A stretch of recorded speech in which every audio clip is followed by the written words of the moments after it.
Voilà, dernière partie de la vidéo, on va établir les règles du jeu, les vérifications, pour que le programme se termine ou non.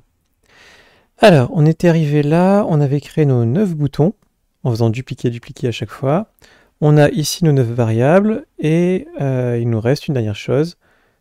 À chaque fois que le sprite est cliqué, on a envoyé le message vérification, et il faut demander la vérification. C'est le chat qui va s'en charger. Donc, on va zoomer un petit peu, je reprends le programme du chat, donc ça c'est le classique. Le démarrage, quand on clique, il envoie tout le monde début, il va se cacher, et quand on reçoit fin, il se remonte et dit bravo. C'est ici que ça se joue, quand je reçois vérification. Donc voici toutes les vérifications qu'il va falloir écrire. Pourquoi? Tout simplement parce que vous avez beaucoup de conditions de victoire. Chaque ligne est une condition de victoire, chaque colonne est une condition de victoire, et chaque diagonale est une condition de victoire. Ça vous en fait 3 et 3, 6 et 2, 8 au total. Et puis à chaque fois, il faut vérifier si c'est une condition de victoire pour le joueur 1, ou si c'est une condition pour le joueur 2. Donc, à chaque fois, c'est le même programme.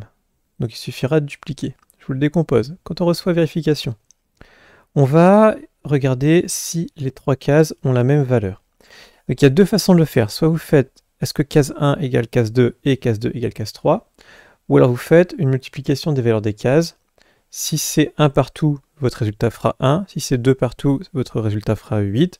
Et si c'est un mélange, bah, ça fera ni 1 ni 8, donc ce ne sera pas intéressant. Ici, je vais donc marquer si case 1, case 2, case 3, en multipliant, ça fait 1. Alors, on signale que c'est la fin de partie. Il y a un des joueurs qui a gagné.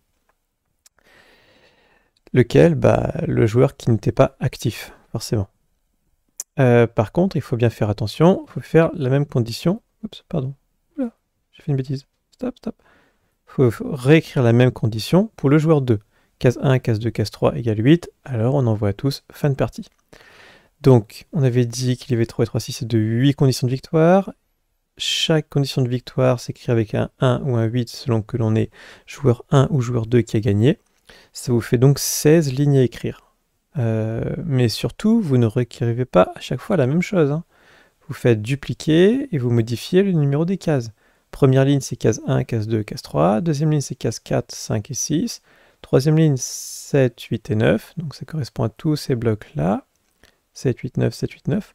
Ensuite, les colonnes, case 1, 4 et 7. Case 2, case 5 et 8. Case 3, 6 et 9. Ça correspond à toutes celles-là. 3, 6, 9. 3, 6, 9. La dernière, les deux dernières, les diagonales. 1, 4 et 9. Et forcément, 3, 5 et 7. Voilà. 1, 5, 9, 3, 5, 7, 3, 5, 7. Tac, tac, tac.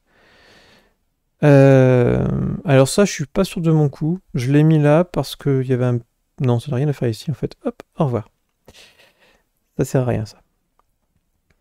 Et puis voilà, une fois que vous avez écrit vos 3, 3, 6, 2, 8, 16 conditions de victoire, bien vous avez fini le programme. On vérifie qu'il fonctionne bien. Le chat est cliqué, les programmes fonctionnent. Il y a un truc qui va pas. Qu'est-ce que j'ai fait?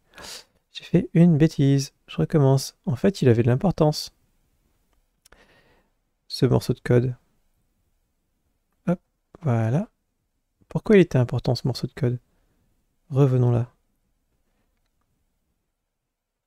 J'ai supprimé mon chat. Reviens le chat, reviens. Bon, allez, on recommence. Qu'est-ce que j'ai fait comme bêtise? Pourquoi j'ai supprimé ça?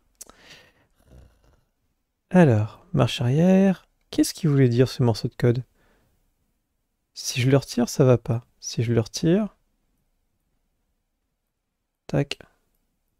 C'est toujours vert partout. Ça va pas? C'est pas beau. Pourquoi? Bah, en fait, ce morceau de code va vous signaler que vous changez de joueur. Si on n'a rempli aucune condition de victoire, alors si on était joueur 1, on passe joueur 2. Si on était joueur 2, on passe joueur 1. Tout simplement. Si vous désactivez ce code-là, bah, ce sera toujours le joueur 1 qui jouera. C'est tout bête, mais il fallait y penser. Et on met ça avant toutes les vérifications.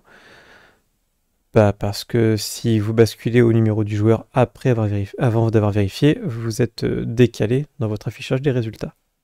Voilà, on reconnecte. Hop. Et là, ouf, C'est bon, ça fonctionne. Hop, c'est bien. Alors, quelles sont les améliorations possibles? Une des améliorations que vous pouvez envisager largement, puisque sinon il y a un problème, c'est que lorsque on a tout complété, faut que je fasse attention, et qu'on arrive en bout de course, le programme ne détecte pas qu'il n'y a plus d'autre solution. En fait, il faudrait rajouter un compteur, le nombre de tours, et au 10e tour, il faut que le programme se termine en disant « Oups, match nul ». Ça, c'est une des modifications apportées.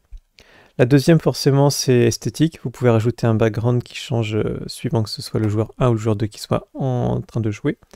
Vous pouvez changer l'apparence des différentes cases, ça c'est pas important. Mais vraiment, ce qui est fondamental, si vous voulez vraiment améliorer le programme, ce sera de rajouter la gestion du match nul. Voilà. Je vous souhaite bon courage. Vous avez toute la vidéo, vous avez qu'à adapter toutes les conditions de victoire. Oui, je sais, ça prend du temps. C'est pour ça. Bon courage. Bye bye.